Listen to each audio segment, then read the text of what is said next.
बाळू मामा नमो नमः. प्रेमळ मित्रांनो, आज मी तुम्हाला अशी एक कथा सांगणार आहे जी फक्त कथा नव्हे तर आयुष्याला योग्य दिशा देणारी प्रेरणा आहे. ही कथा आहे एका गावातल्या साध्या शेतकऱ्याची, जे ऐकून तुम्हाला भरपूर अशी प्रेरणा मिळेल. आणि हो, ही एक दैवी कथा आहे म्हणून तुम्ही याला दुर्लक्षित करू नका.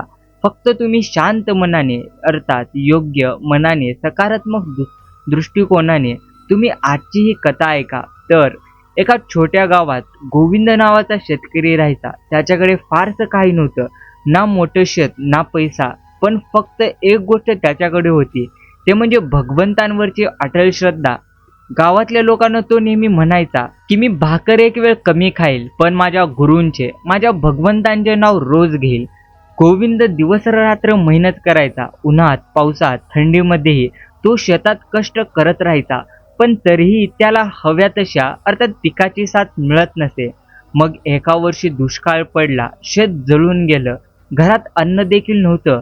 त्याच्या बायको मुलांना पोटभर जेवण द्यायला त्रास होत होता. गावकरी त्याच्यावर हसत होते. अरे हा कसला भक्त रे तू, देव काही कामाला आला का याच्या, पहा रे उपाशी मरतोय, असं त्याला लोक म्हणू लागले. त्याचे टिंगल उडवू लागले.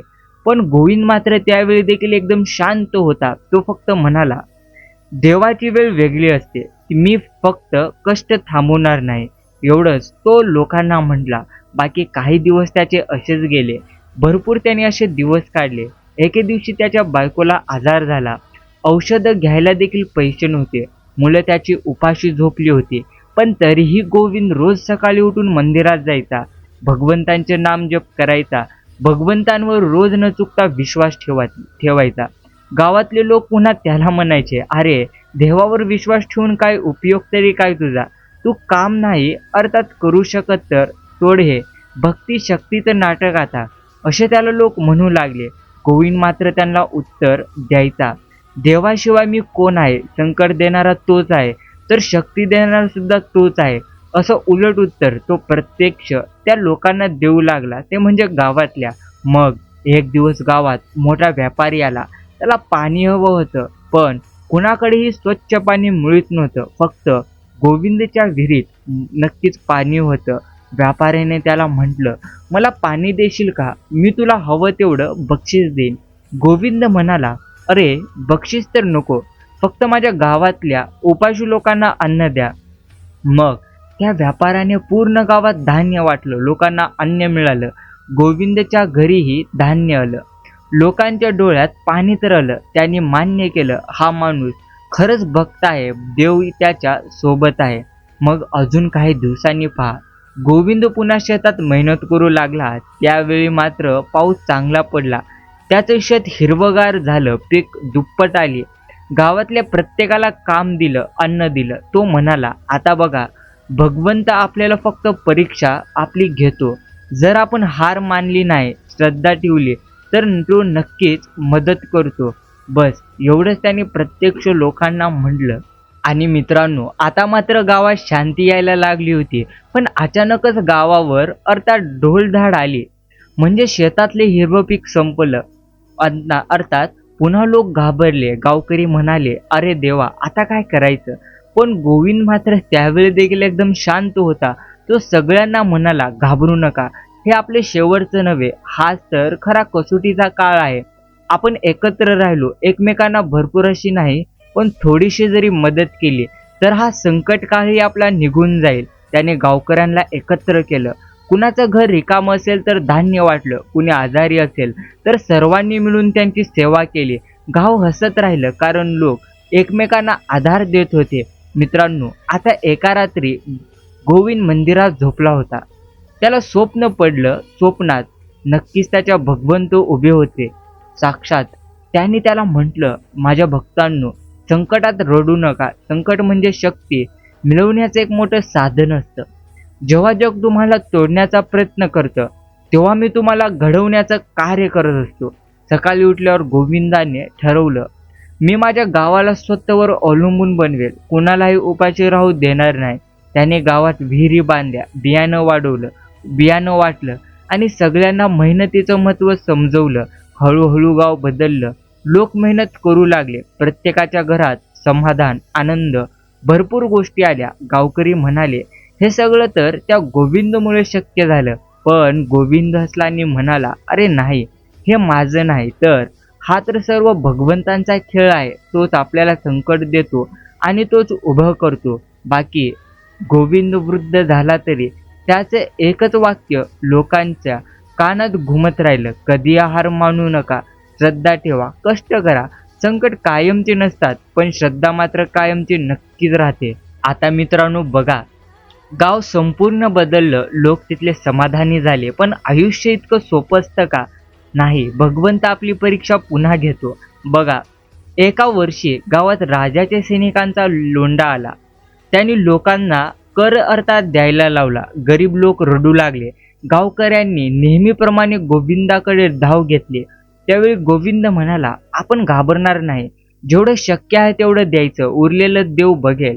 अन्याय झालाच तर भगवंत आपल्याला शक्ती नक्कीच देतील. त्याने गावातल्या सगळ्यांना एकत्र करून राजाकडे नेलं. राजासमोर तो निडरपणे उभा राहिला. महाराज, माझ्या गावकऱ्यांना उपाशी ठेवून कर काढू नका. आम्ही गरीब आहोत पण प्रामाणिक आहोत. मेहनत करू पण उपाशी मरू देऊ नका.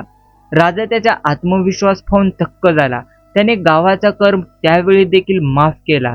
बाकी गावातले काही लोक मात्र हे यश पचवू शकले नाहीत. ते म्हणाले, हा गोविंद फार मोठा झाला, सगळे यालाच मानतात. त्यांनी त्याच्यावर कट रचायला सुरुवात तर केली, खोटे आरोप लावले. या व्यापाऱ्याचे धान्य चोरतो, गावाचा माल स्वतःजवळ हात ठेवतो, अशी अफवा पसरवल्या. गोविंदावर लोकांचा विश्वास ढळू लागला.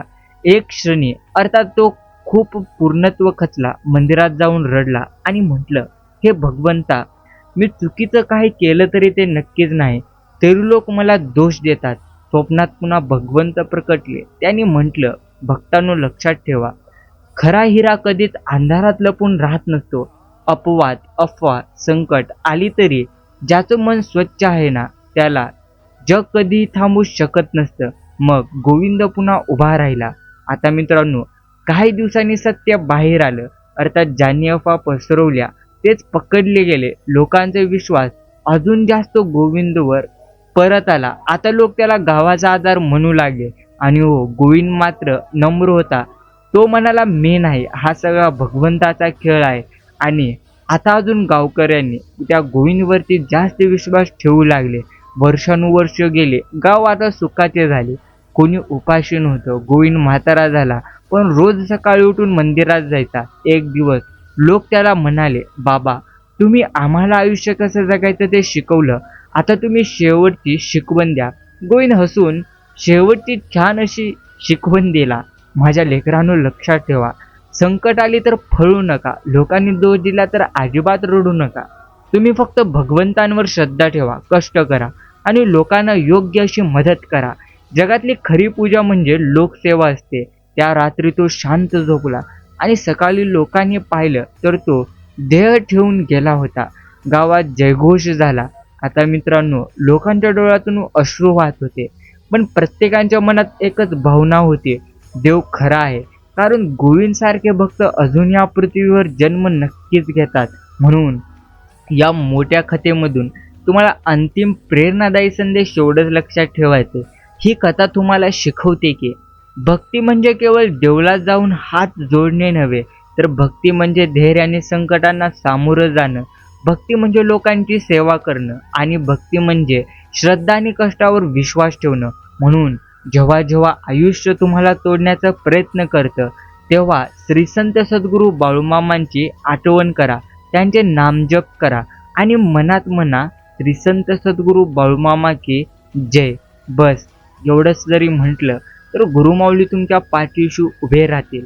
आपण पुढील एका सुंदर अशाच ज्ञानवर्धक कथेसह पुन्हा भेटूया. तोपर्यंत धन्यवाद.